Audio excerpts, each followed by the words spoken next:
Bonjour à tous, c'est Nathan du blog Investir pour réussir. Aujourd'hui, on se retrouve dans une nouvelle vidéo où je vais essayer de trouver un bien rentable dans la ville de Sète. Alors déjà, je me dois de redéfinir ce qu'est un bien rentable pour un investisseur rentable. Un bien rentable, c'est un bien qui s'autofinance au minimum et si possible qui dégage du cash flow. Qu'est-ce que ça veut dire? Ça veut dire que vous empruntez la totalité. On dit que vous faites un prêt à 110% parce que vous empruntez le coût d'achat, les frais de notaire, les frais de travaux. Vous avez donc une mensualité à rembourser à la banque. Les loyers doivent forcément être supérieurs à cette mensualité, plus prévoir et prendre en compte les charges d'exploitation d'un bien immobilier, telles que la taxe foncière, les charges de copropriété, la gestion par une agence, tous les frais en fait liés à l'exploitation. Mais ne vous inquiétez pas, on va démarrer comme si vous étiez derrière mon écran. Donc tout d'abord, j'ai identifié 6 étapes. La première étape, ça va être la prise d'information, donc une étude du marché de la ville de Sète, parce que c'est une ville que je ne connais pas du tout. Je n'y suis jamais allé, alors que je pense que c'est une très belle ville, j'ai eu des bons retours dessus, mais je n'y suis jamais allé, donc je pars vraiment de zéro, peut-être comme vous. La deuxième étape, ça va être l'estimation du loyer pratiqué à Sète. La troisième étape, ça va être la sélection d'un bien actuellement à vendre pour notre étude. Donc vraiment des cas pratiques, des cas réels actuellement sur le marché. La quatrième étape, on va regarder rapidement si le rendement est intéressant et si on poursuit ou pas nos calculs. La cinquième étape, on va calculer le montant du prêt. Et donc ça va nous permettre de savoir si oui ou non on est plus ou moins à l'autofinancement, cash flow, ou si on est en déficit. Et la sixième étape, ça va être l'utilisation de mon simulateur calculateur personnel pour varier sur différents paramètres tels que le prix d'achat, les montants des travaux, le loyer pratiqué, loyer haut, loyer bas, loyer moyen, etc. Bon, on part tout de suite pour la première étape, la prise d'information, l'étude de marché dans la ville de Sète. Donc moi, ce que j'aime bien savoir, tout début, c'est le nombre d'habitants de la ville. Donc Sète est une commune française située dans le département de l'Hérault. On retrouve 43 000 habitants, donc c'est une ville de taille moyenne, et une population aire urbaine de 91 000 habitants, ce qui commence à faire beaucoup. Ok, 43 000 habitants, on va noter. On peut regarder aussi la fiche Wikipédia. Sète est la 146e commune de France, d'accord. Appelée l'île singulière, elle a vu naître des artistes, elle est parfois surnommée la Venise du Languedoc. Ouais, parce que c'est une ville en fait, si je dis pas de bêtises, qui est vraiment cernée par les eaux. On va regarder sur Maps.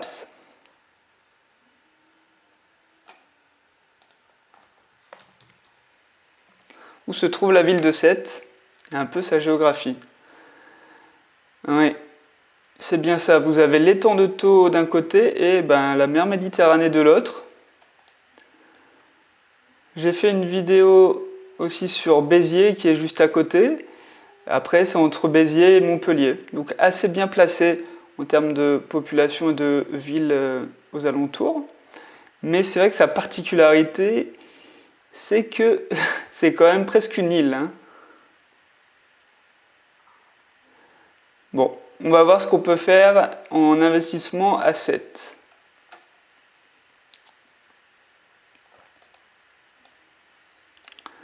Ok.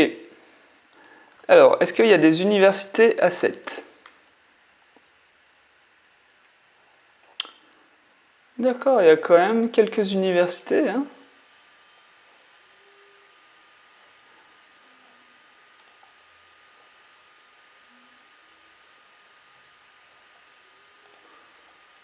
Donc c'est des universités de Montpellier, mais il y a des antennes à Sète. Hein.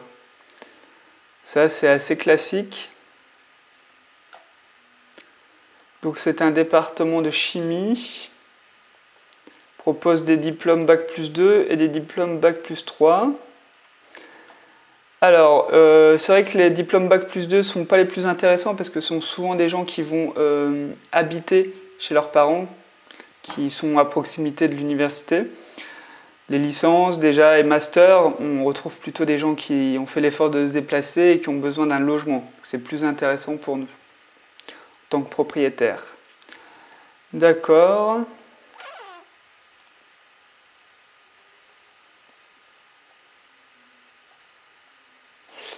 Un autre moyen, c'est de taper directement le nombre d'étudiants. 7.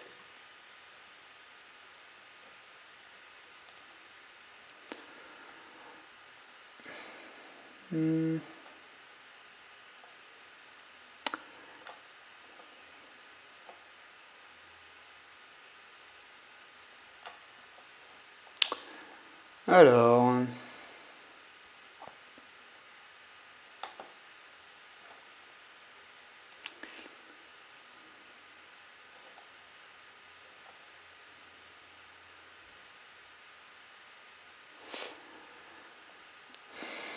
ici on a un nombre d'étudiants, mais je pense que c'est pour l'IUT de Montpellier. Ou alors que ça regroupe toutes les antennes aux alentours. Donc on n'a pas vraiment de réponse.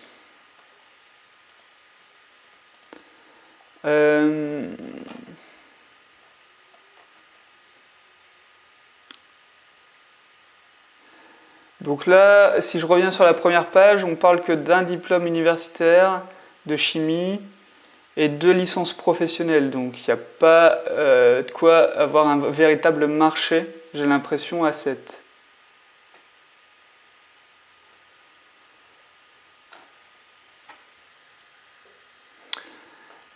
Bon, on va partir... Non, on va dire il y a peut-être 100 étudiants, mais c'est très peu pour un marché. Très très peu pour un marché. Alors, les hôtels, par contre, là, je pense qu'au niveau touristique, on va être au top. Ah oui, énormément d'hôtels. Donc ça, c'est bon signe si vous voulez faire de la location courte durée, parce que ces grands groupes ont fait des études bien plus poussées de marché pour savoir si oui ou non il fallait s'installer à 7. Et donc, voir autant d'hôtels, ça veut dire qu'il y a un marché locatif. Et pour de la location courte durée, saisonnière, Airbnb, tout ce que vous voulez, il y a sûrement un gros marché. Ah oui, oh là là, il y en a une vingtaine d'hôtels. C'est vraiment énorme. Est-ce qu'il y a un hôpital ?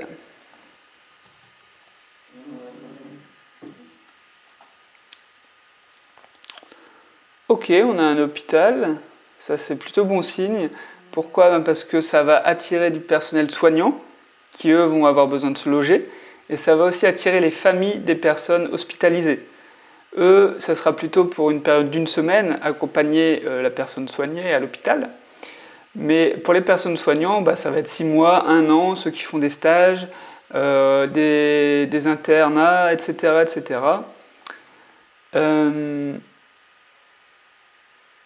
Donc c'est plutôt intéressant, vraiment très intéressant d'avoir un centre hospitalier à côté d'un investissement. Ça va toujours brasser du monde en fait. Donc là je suis en train de regarder s'il y a des chiffres clés. Savoir un petit peu combien ils sont et combien il y a de lits.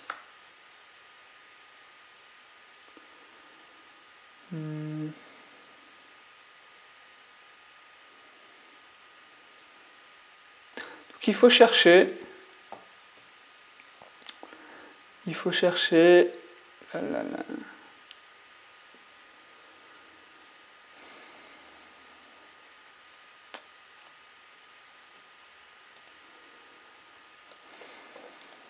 Alors, l'hôpital de Sète. Donc, il y a des spécialités de médecine et de chirurgie, réanimation, soins intensifs, cardiologie, néonatologie, une maternité, service d'urgence et des unités psychiatriques.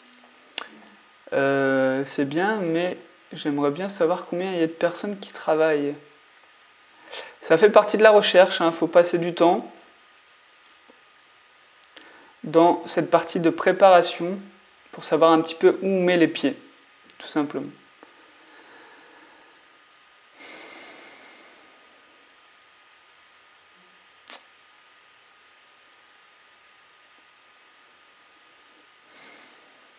C'est pas pratique, leur site, je trouve pas ce qu'il me faut. Donc on voit bien à 7, il y a 4 équipes. Il y a 4 établissements, un hôpital, l'EHPAD, le psy, CPMEA. D'accord.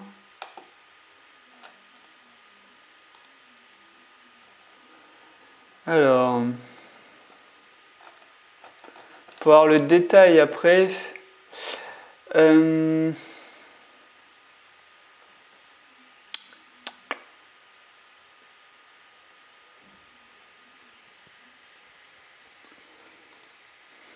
y a moyen peut-être de trouver, de taper 7, nombre de médecins, non, nombre de personnes soignantes, hôpital. On peut essayer comme ça.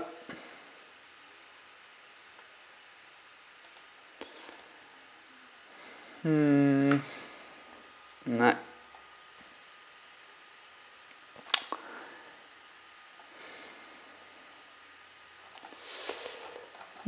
Moi, j'ai pas d'informations. Alors là, on parle de coronavirus parce qu'on est en pleine période. On est en plein mars quand je tourne cette vidéo, on est en quarantaine, faut pas s'inquiéter. Mais dans les recherches Google, ça apparaît en premier. Bon, on va être obligé de... on n'arrive pas à trouver de chiffres, c'est dommage. Rapport d'activité peut-être. Il va falloir chercher.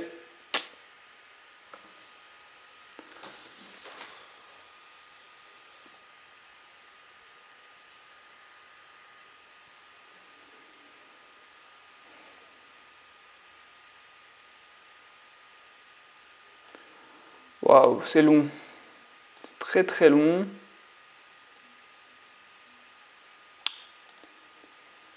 Très très long. Bon, il faudra demander aux personnes sur place, quand vous ferez les visites, de vous parler un petit peu de l'hôpital, ce qui s'y passe. Donc il y en a, il y en a un.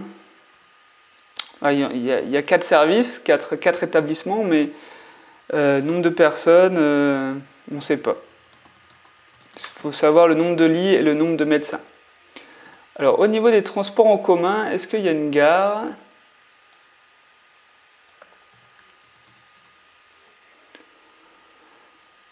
Ah, il y a une gare, c'est bien.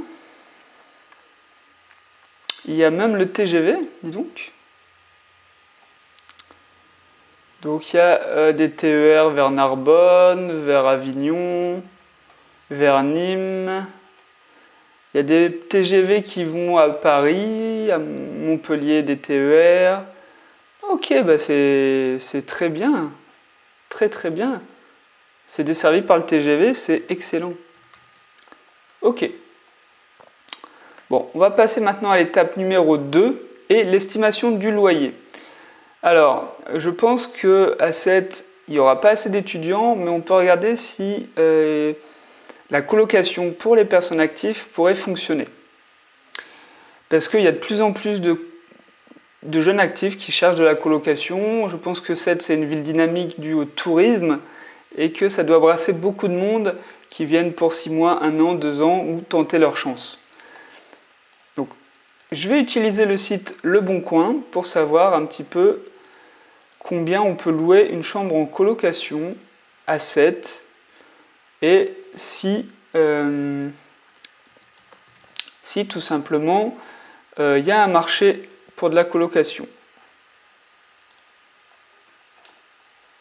On voit qu'il y a quand même 11 résultats, on a mi-mars, c'est plutôt pas mal. c'est plutôt bon signe. Il faut mieux avoir de la concurrence sur un marché que pas de concurrence. Parce que de la concurrence, ça signifie qu'il y a un marché. Ok, ben, on va prendre des annonces un petit peu au hasard. Donc là, je vois colocation saisonnière.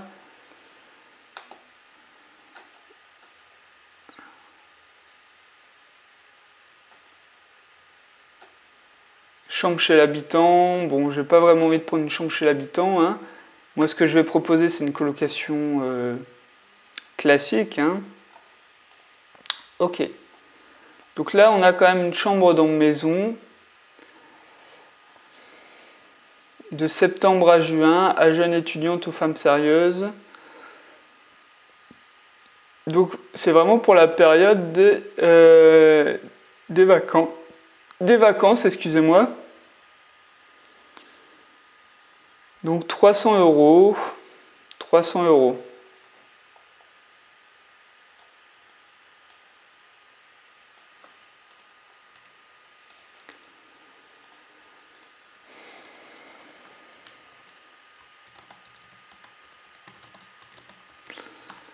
Ok. Ici, on a une colocation saisonnière, donc à partir de 1 mois, donc c'est 1 mois minimum. Donc on a 500 euros, le coût est de 500 euros. D'accord. Ah bah c'est assez cher, hein. On ne sait pas combien, avec qui on partage notre chambre, avec combien d'autres colocataires. Bah 500 euros.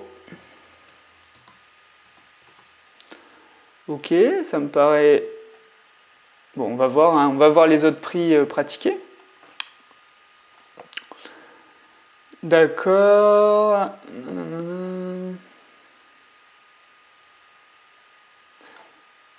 Donc là, c'est une colocation de 3 personnes. Vous voyez, avec des personnes de 43 ans et 31 ans. Donc, il n'y a vraiment plus d'âge pour de la colocation. 400 euros. 400 euros. 400 euros, 3 chambres, 70 mètres carrés.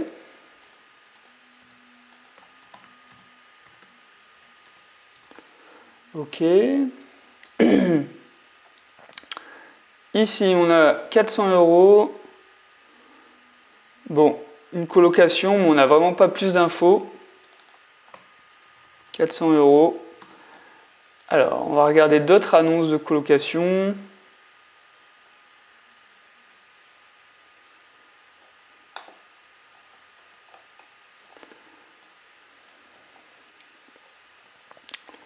Donc celui-ci, voilà, c'est 2 chambres pour 90 mètres carrés et ça fait 400 euros par colocataire. Ok, on va noter.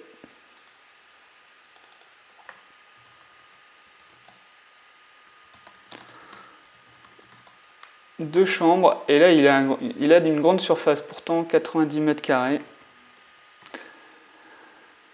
D'accord, bon. On va pouvoir résumer en fait l'offre actuelle en colocation par un prix de 400 euros, hein, j'ai l'impression, 400 euros par chambre. Ça m'a l'air d'être la moyenne. Alors, les annonces sur le Bon Coin, il y a beaucoup de disparités entre les prix. Mais bon, on va faire notre étude avec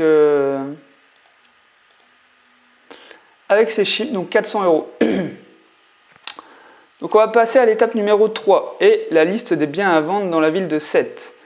Donc nous, on va donc chercher à faire une colocation, on va chercher donc des appartements. Donc moi je conseille c'est au minimum 4 colocataires hein, pour vraiment maximiser la rentabilité. C'est ce que je fais dans mes propres colocations. Allez voir sur mon blog, j'explique complètement ma première colocation, mon premier investissement immobilier. Et donc 4 colocataires pour maximiser l'espace, c'est vraiment le top. Quitte à réduire en fait l'espace cuisine, salle de bain, cuisine, salle à manger, en faire une pièce. C'est vraiment très intéressant. Créer 2 salles de bain aussi, c'est important pour créer de la valeur à votre colocation. Donc, on va chercher des biens entre 85 mètres carrés et 110 mètres carrés. D'accord? Moi, j'utilise aussi le site Bien Ici.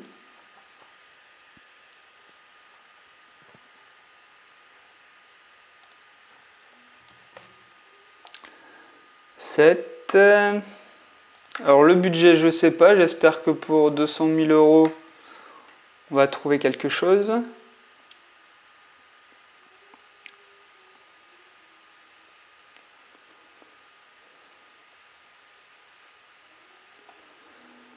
Alors on va faire un filtre avec la surface, donc 85 mètres carrés pour avoir la place de créer 4 chambres, 2 salles de bain, la cuisine, et 120 mètres carrés.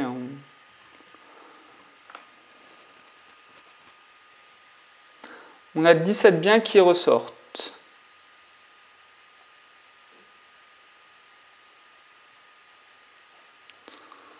Waouh, on a des prix très. Ce prix-là, là, par exemple, 39 000 euros. Qu'est-ce qui se passe avec ce bien-là? Ah, en viager, vente en viager. Donc en fait, c'est un mode de vente. Vous, en général, vous payez déjà un premier prix qui est là de 39 000 euros. Plus après, vous payez tous les mois une sorte de loyer à l'ancien propriétaire qui reste vivre dans ce logement. Ok, je me disais bien, à ce prix-là, c'était vraiment exceptionnel. Donc là, on a un appartement, 190 mètres carrés, 190 000 euros, 94 mètres carrés. Ok. On va noter.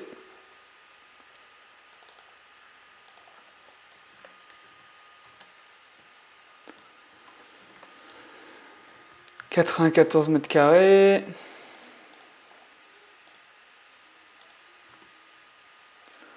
Alors, un autre bien. Par exemple, celui-ci.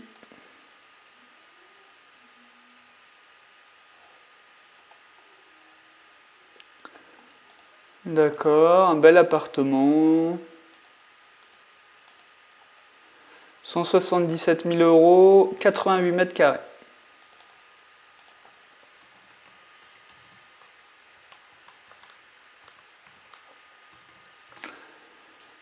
4 pièces, bon.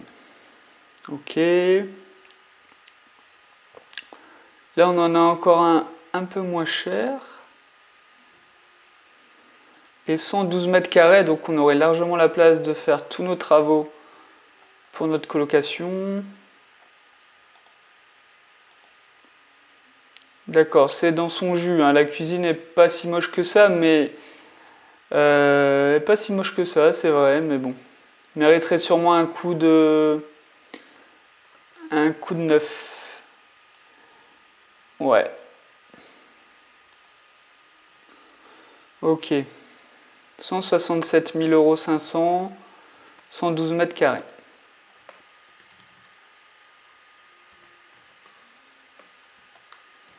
« 112 mètres carrés et 4 pièces.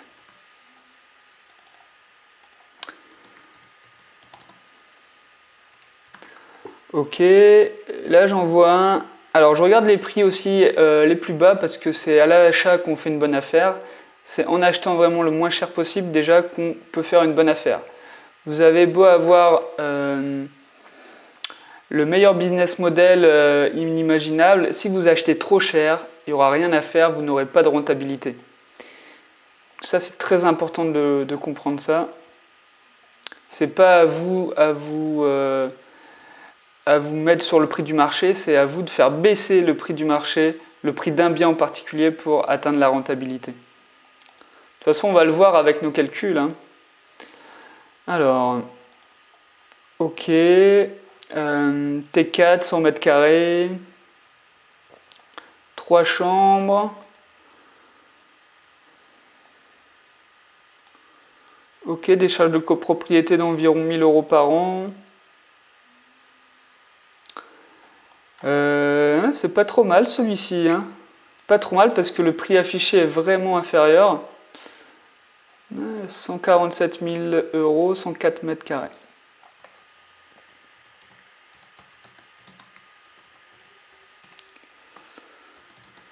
Ah ouais, ouais, celui-ci m'a l'air bien. Pourquoi? Bah déjà, il est affiché presque à 20 à 30 000 euros moins cher que les autres. Il y a la surface nécessaire pour faire nos travaux. Ouais, de toute façon, il va falloir faire des travaux. Donc, autant avoir un bien déjà un petit peu abîmé pour négocier encore le prix. Parce que de toute façon, on fera des travaux derrière. Au moins d'aménagement, hein, créer une deuxième salle de bain, créer des chambres, etc. Donc, je vais prendre ce bien-là pour la 3e étape. Ouais. Ah ouais, ça m'a l'air vraiment bien.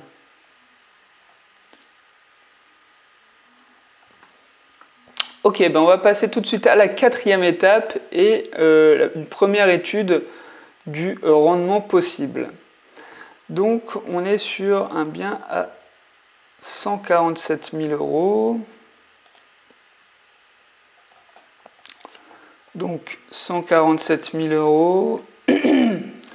Des frais de notaire qui vont être d'environ 8 à 9%, donc dans les 12 000 euros. Coût des travaux, donc là c'est la partie un petit peu plus compliquée à estimer. Moi je donne souvent 500 euros le mètre carré pour les créations de salle de bain, cuisine, des travaux un peu plus lourds, et 300 euros le mètre carré pour des travaux plus légers, parquet, peinture, électricité par exemple. Donc là, on va devoir donc créer une chambre, créer une deuxième salle de bain, rénover l'ancienne salle de bain, rénover la cuisine, parce que là, on n'a pas de photo de la cuisine, mais c'est sûrement dans son jus hein, quand on voit le reste. Rénover les chambres, hein, ça c'est plus possible, ces couleurs-là. Donc, moi je compte à peu près 4 000 euros donc, pour la cuisine, 4 000 euros pour la salle de bain, 4 000 euros pour la deuxième salle de bain. On arrive déjà à 12 000 euros. On rajoute peut-être 3 000 euros pour chaque chambre. Donc ça nous fait aussi 12 000 euros. On est à 24 000. Est-ce que j'ai oublié quelque chose? Plus une petite enveloppe 10% en plus, on va dire qu'on est à donc on est à 28. Allez, on va même arrondir à 30 000. On va arrondir à 30 000 pour notre première étude. Un chiffre rond, facile à retenir.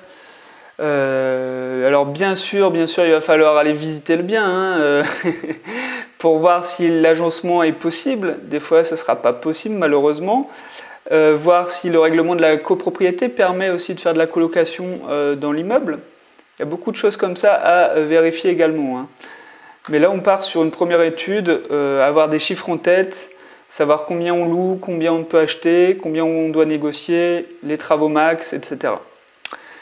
Donc on arrive à un coût total de 100, donc on est à 60, 189 000 euros. 189 000 euros. On aurait un loyer estimé, donc là on aurait 4 chambres à 400 euros. Donc là on aurait 1600 euros. Ce qui fait beaucoup, hein. Il y en a qui ne gagnent pas ça tous les mois. Alors bien sûr, donc la règle des 1%, moi que j'aime bien appliquer, c'est savoir si le loyer correspond à 1%. Un mois de loyer correspond à 1% du coût total d'achat. C'est une règle facile à retenir, facile à appliquer. Et donc ici, on a 1600 euros de revenus et on a un coût total de 189 000 euros. Donc non, ça ne respecte pas la règle des 1%, il faudrait acheter l'ensemble pour 160 000 euros. Cependant, c'est qu'un indicatif. Là, on n'est pas si loin que ça des 1%. Donc c'est déjà une bonne chose. Là, d'expérience, moi je sais qu'on peut creuser ce type de projet, hein, complètement. On n'est vraiment pas si loin que ça de l'autofinancement et d'un cash flow à mon avis. Donc on va passer tout de suite à l'étape 5 où on va regarder un petit peu les mensualités du crédit qu'on va avoir. Donc on est sur un coût total de 189 000 euros.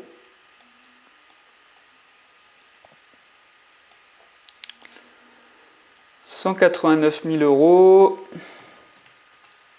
un loyer estimé de 1 600 euros.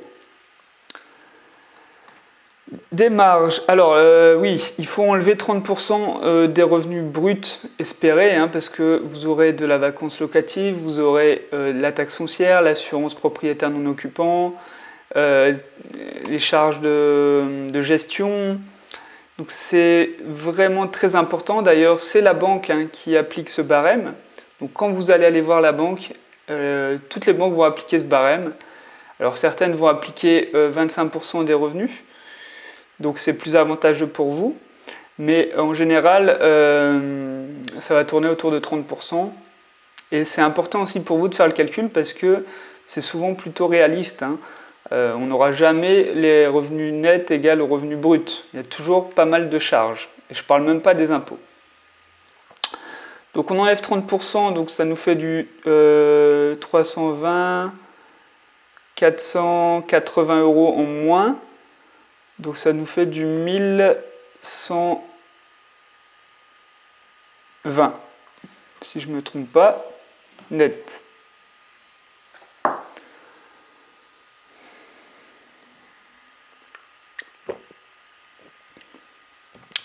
Donc on va regarder en fait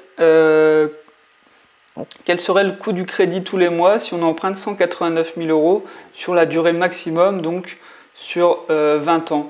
C'est ce que je conseille pour de la location, de l'investissement locatif. Donc 189 000 euros sur 20 ans. Le taux, il va falloir céder un peu quelque part. Si on emprunte la totalité, il ne faut pas vous étonner d'avoir un taux un petit peu plus élevé, donc 1,8. Par contre, pour l'assurance, au pire, vous faites de la délégation d'assurance. Et si vous êtes en bonne santé, ça sera du 0,1%. Moi, j'ai eu 0,07% par exemple. Ce qui nous donne des mensualités de 954 euros.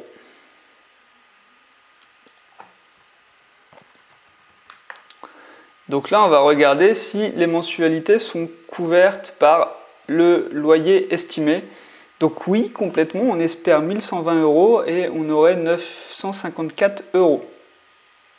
Donc c'est plutôt très bien. On aurait même un petit cash flow d'environ un peu moins de 200 euros. C'est très bien. On va maintenant passer à l'étape 6 où on aura les chiffres un petit peu plus précis, surtout sur les charges en fait. Donc c'est parti, je vais lancer mon calculateur Excel. Donc on aurait un bien de 104 mètres carrés, un prix d'achat de 147 000 euros. Montant des travaux, on avait dit 30 000 euros. Donc là, les frais de notaire sont calculés automatiquement, sinon vous pouvez aller voir aussi sur le site desnotaires.com. Vous aurez l'estimation exacte. Les frais de dossier bancaire auprès de la banque, donc je mets un prix de 500 euros, essayez de les négocier à 0 euros. Bien sûr, il faut toujours essayer de négocier. Mais voilà, je pars sur une estimation moyenne. Voilà. La valeur du mobilier. Alors c'est vrai que moi, mes colocations, je les loue meublées et je vous conseille de les louer meublées. Pourquoi ? Pour créer en fait un service clé en main. Les gens n'ont qu'à apporter leurs valises. C'est bien plus pratique quand ces mêmes personnes démarrent un nouveau job ou quittent leurs parents pour s'installer. Ils viennent avec leurs valises et ils peuvent s'installer. En plus, avec du mobilier, ça permet de louer un petit peu plus cher parce que vous louez aussi le lit, le bureau, la vaisselle, etc. Donc, par contre, ça a un coût, effectivement. Il faut compter 1 500 euros par chambre. Donc, 4 chambres, on est à 6 000. Plus 2 000 euros pour équiper la cuisine, la salle à manger, peut-être un canapé. Voilà. Donc on est bien à 8 000 €. Donc au final, on a un petit peu plus à emprunter que prévu, donc 196 000 €. Ça n'a pas bougé. La durée d'emprunt, bien sûr, la plus longue pour avoir des mensualités les plus petites, ce qui nous donne des mensualités de 990 €. Alors, pour la fiscalité, donc là c'est un peu particulier parce que ça dépend vraiment de chacun. Chacun a une tranche d'imposition différente. Donc ça dépend de vos revenus en tant que salarié. Et ce qu'il faut savoir, c'est que les revenus immobiliers sont taxés au même taux d'imposition que vos revenus de salarié. Donc si vous êtes à 14%, chaque euro touché par l'immobilier, avec l'immobilier, sera taxé à 14%. Plus, il faut rajouter les prélèvements sociaux, la CSG, qui est de 17,2%. Donc si on a un taux à 14, on va payer 14 plus 17,2. Si on a un taux à 30, on va payer 30 plus 17,2. On peut vite voir que les impôts vont passer par là, ça va coûter assez cher. D'où aussi le deuxième intérêt de louer en LMNP, donc en louer en meublé, et bénéficier du statut LMNP au régime réel simplifié, c'est de pouvoir amortir le prix du bien d'achat, en fait, ce qui n'est pas possible en location nue. Ce qui signifie que là, les 147 000, vous allez pouvoir les amortir sur 30 ans. Les travaux, vous allez aussi pouvoir les amortir. Ça, c'est pareil en location nue. Et le mobilier aussi, vous allez pouvoir l'amortir, les 8 000 €. Donc, en fait, ce qui signifie que les 5-6 premières années, vous n'allez pas réellement payer. Vous n'allez pas payer d'impôts parce que vous allez avoir du déficit et des revenus qui vont s'équilibrer. Du coup, pas d'impôts pendant 5-6 ans. C'est vraiment le gros avantage du LMNP aussi. Au niveau fiscal, c'est le meilleur moyen de démarrer dans l'immobilier. Voilà. Renseignez-vous vraiment sur le régime LMNP. Mais le fait de louer quelque chose de meublé, de qualité, qui a de la valeur, plus bénéficier de ce régime simplifié, c'est vraiment un gros avantage. Alors, pour la partie recettes locatives, il faut prendre en compte une vacance, parce qu'en colocation, les personnes vont bouger. Donc, je mets 8%, ça correspond à un mois. Un mois comme si vos appartements, vos chambres étaient vides. Les loyers sont estimés à 1 600 €, 4 fois 400 € par chambre. Les frais de gestion sur le loyer, ça sera environ 7 à 8% de vos revenus bruts, facturés par une agence. Alors, la taxe foncière et les charges de copropriété. Donc, on a les charges de copropriété estimées à 960 €, mais on n'a pas la taxe foncière. Donc, il va falloir la demander au propriétaire. Je vous demande aussi de vérifier les charges de copropriété en demandant les justificatifs. Pour la taxe foncière, on va mettre 750 €. Je ne sais pas combien ça peut être. Vous pouvez regarder d'autres annonces et avoir une idée. Cependant, entre deux quartiers, la taxe foncière peut être vraiment différente. Donc, c'est pas parce que vous avez la même surface dans la rue d'à côté que vous allez payer la même taxe foncière. C'est vraiment bien différent par quartier dans une même ville. Les réparations, moi je prends toujours un demi-mois de loyer. En fait, c'est tous les travaux que vous allez avoir à faire pour entretenir votre bien immobilier. Et un demi-mois de loyer, c'est vraiment le minimum. Ça va très très vite. Il suffit qu'il y ait une porte de cassée, une fenêtre de cassée aussi, une fuite, problème de chauffage, ça va très très vite. L'assurance propriétaire non occupant, ça devrait être autour de 150 €. Et les frais d'entrée-sortie, moi j'estime à 2 entrées, 2 sorties par année de colocataire. Et donc ça va nous faire 150 €. Moi j'ai un barème de 75 € par changement. Voilà. Vous, ça sera peut-être un peu plus. À vous de voir. Excusez-moi. Donc les premiers chiffres, rendement brut et rendement net. Rendement brut, c'est sans les charges, et rendement net, on prend en compte les charges. Donc c'est bien plus intéressant de savoir vraiment le rendement sans les charges. Ça, on ne va pas prendre en compte cette partie-là, parce que ça prend en compte la fiscalité, et comme c'est différent de chacun, je ne peux pas aller dans tous les scénarios possibles. Par contre, ce qui est vraiment intéressant, c'est le cash flow net. C'est ce qui rentre ou ce qui sort de votre poche tous les mois. Et là, on voit qu'on a quand même un revenu de 134 € tous les mois dans notre poche en plus. Donc ça, c'est vraiment ce qu'il faut faire quand on investit. On emprunte la totalité et on se construit un patrimoine de 145 000 €. Là, c'est le prix du bien.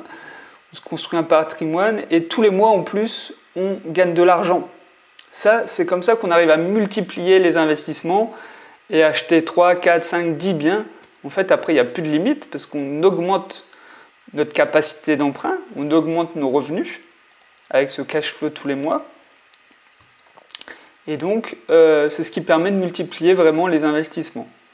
C'est super bien déjà d'avoir un cash flow là, de 130 € sans avoir négocié grand-chose avec des frais de gestion. Donc je vais supprimer dans un scénario qui ne concerne pas la ville de Sète. Et je vais enregistrer ce scénario. Maintenant, on va pouvoir faire un petit peu des comparaisons et des estimations un petit peu différentes. Par exemple, la négociation, ça c'est très très important. Négocier le prix d'achat, vraiment, faut négocier beaucoup pour obtenir un petit peu. Donc, imaginons qu'on fasse baisser le prix à 137 000 €, on gagne 10 000 €. Vraiment, juste pour voir un petit peu ce que ça donne.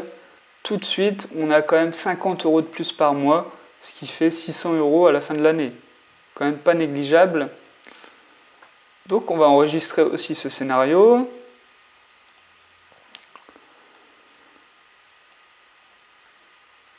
Après, on peut faire aussi une estimation sur les travaux, par exemple. On pourrait imaginer que les travaux sont plus ou moins élevés.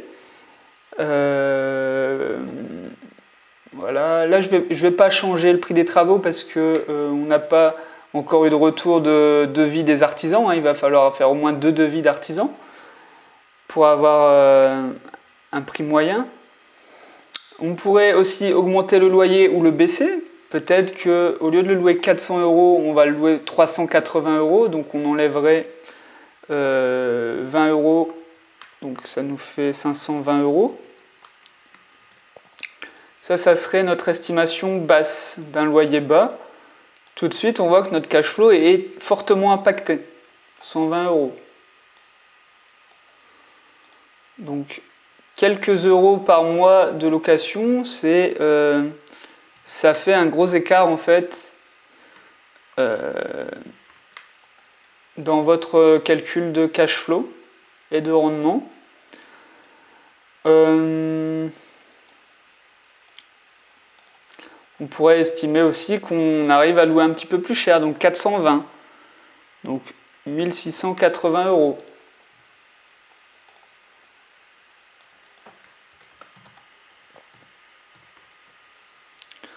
Voilà.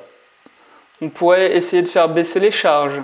Baisser les charges, ça c'est souvent très très utile et très rentable. Par contre, si vous voulez faire la gestion vous-même, c'est possible, mais ça va vous prendre du temps.